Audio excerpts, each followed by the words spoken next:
I really like when he talks about how the ego needs a form to identify with and how attached we get to material possessions because we learn to see them as part of ourselves. And how a new pair of shoes enhances the perspective someone else might have of me.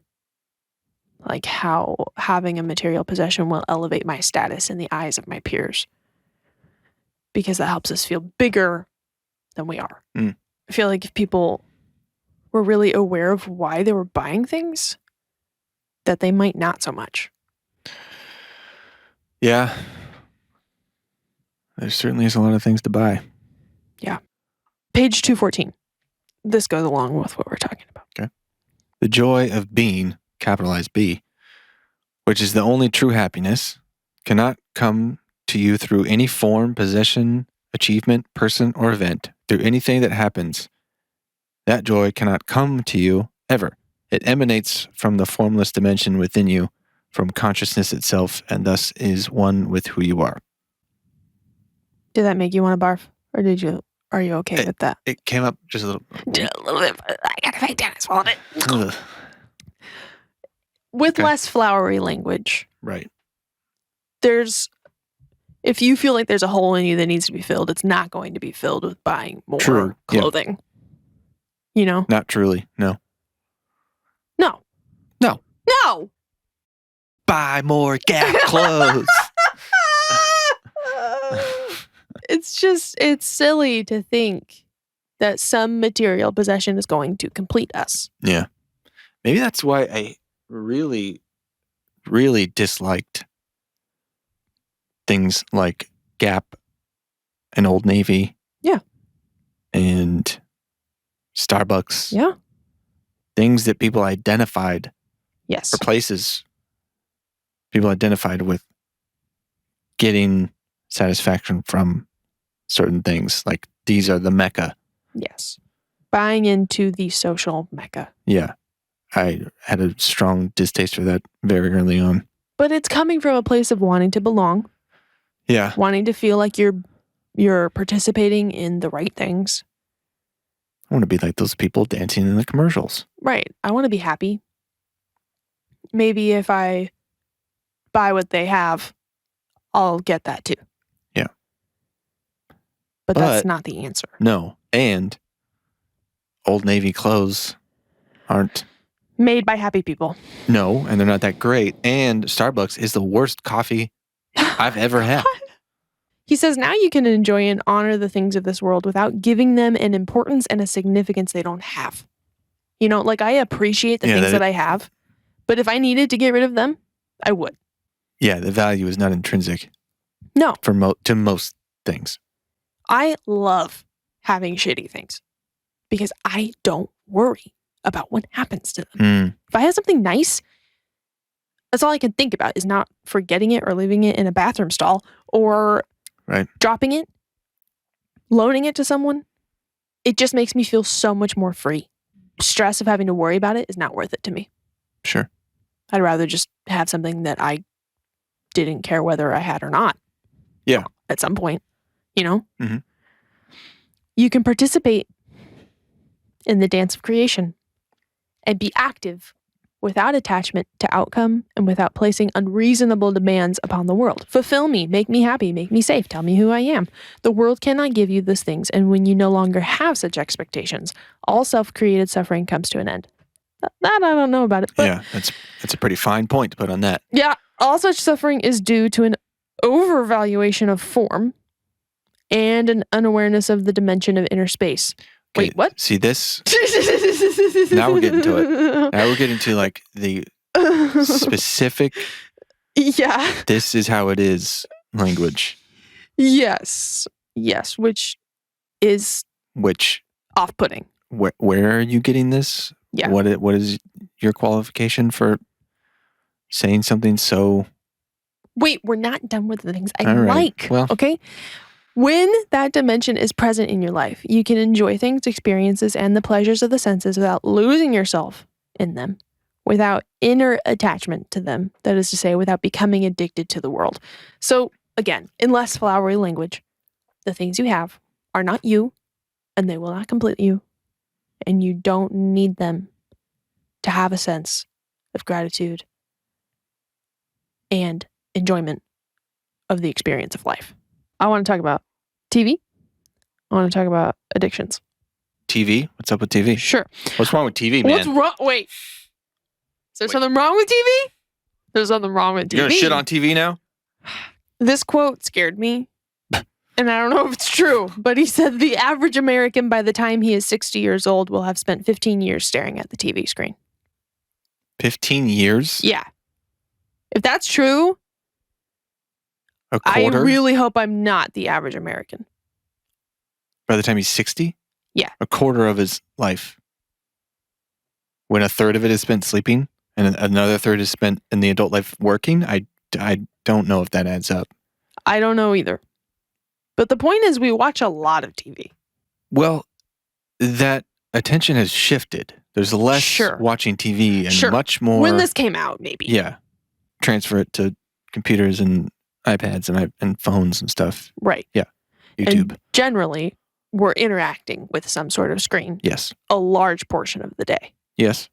So he brings up a lot of questions about it and presents what he thinks is the ultimate problem with consciouslessness watching and consuming, especially as it relates to advertisements.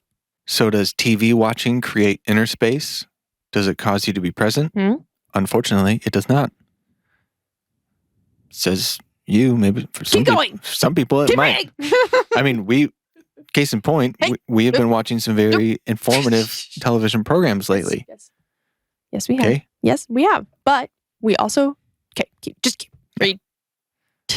Although for long periods your mind may not be generating any thoughts, it has linked into the thought activity of the television show. It has linked up with the TV version of the collective mind and is thinking its thoughts. Your mind is inactive only in the sense that it is not producing thoughts. It is, however, continuously absorbing thoughts and images that come through the TV screen. This induces a trance-like passive state of heightened susceptibility, not unlike hypnosis. That is why it lends itself to manipulation of public opinion, as politicians and special interest groups as well as advertisers know and will pay millions of dollars to catch you in the state of receptive unawareness. They want their thoughts to become your thoughts, and usually they succeed. Again, that's a very generalized concept with some truth. Right. He says rather than watching at random, choose the programs. I think that's what this whole book is. You want to generally.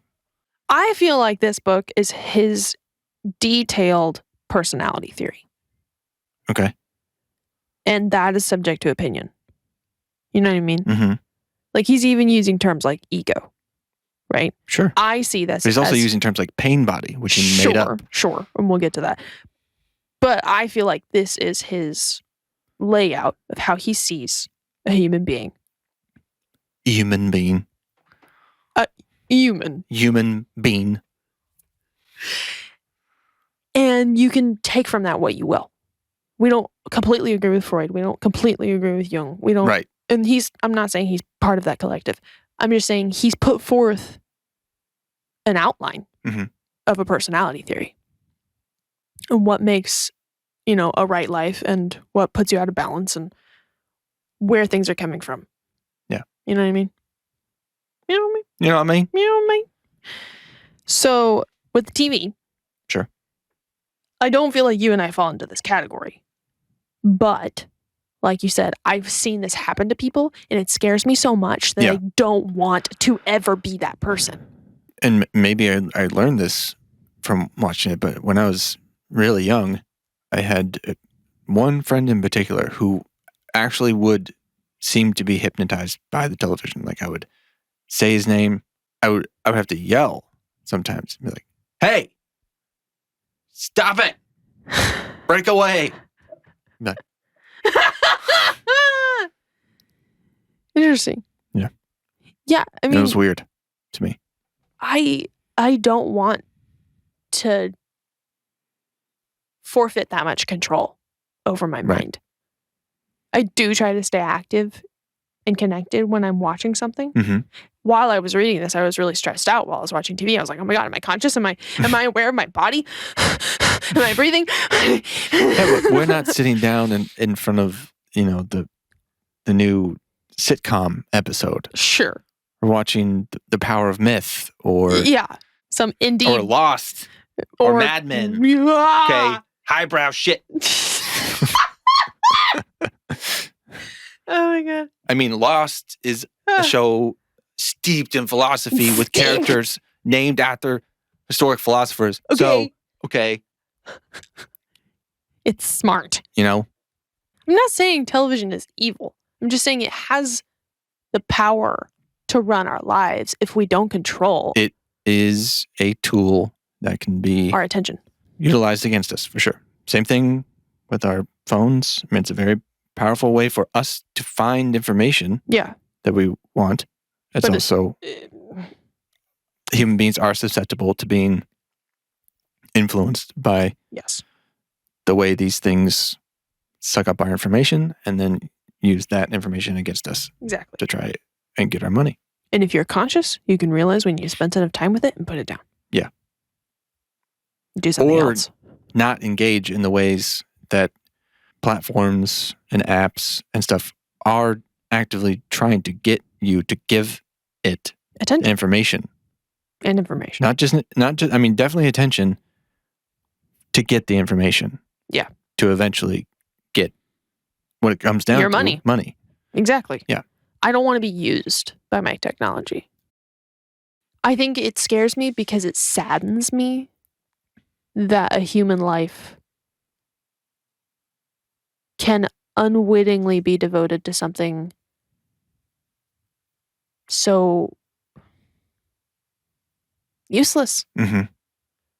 Like if you look at yourself from outside, you're watching a flat box. Yeah. That's it. Right. But the experience is happening in your head. If you think that reading a book is so different, but sure, look at yourself. You're just looking at pages with symbols of on paper. Them. Yeah, that's true. The symbols are animated on the screen, which is why it's more addictive. Yeah. I mean, I feel like it's way easier to stay conscious while I'm reading. Some people. I mean, most people can't read a page without losing. Yeah, I their have train of thought. More difficult time with that. Yeah. But do you see the color scheme of the cover of this book? Complementary? Orange and blue. Yeah. That is very deliberate. Yeah. I mean, there are studies done on this about fast food, yellow and red. Yeah. Eye-catching. Orange and blue on most like action, big budget, Fast and Furious. Exactly. Yep. It's always the same. Yeah. Orange and blue. X-Men. Stuff like that. Yeah. This is chosen for a reason. Eckhart Tolle also probably wants money. Totally. Yeah, he gets it. Or at least the people who work for him. He's pretty rich. Yeah, it's really easy for somebody to be like, okay, there's a few more things I like, and then we can talk about it. Fine. Okay? So I just want to talk shit. Just be careful when you're watching TV. That's all I'm saying. Your life is precious. Yeah. You don't get those moments back. Just choose what you watch before you sit down. Don't scroll through it and look for something to watch for an hour. Yeah. That is a new thing of having so many options that you spend a program's worth of time looking for programming. Yeah. I'm not in it for that. I'm not about that. I'm not about that.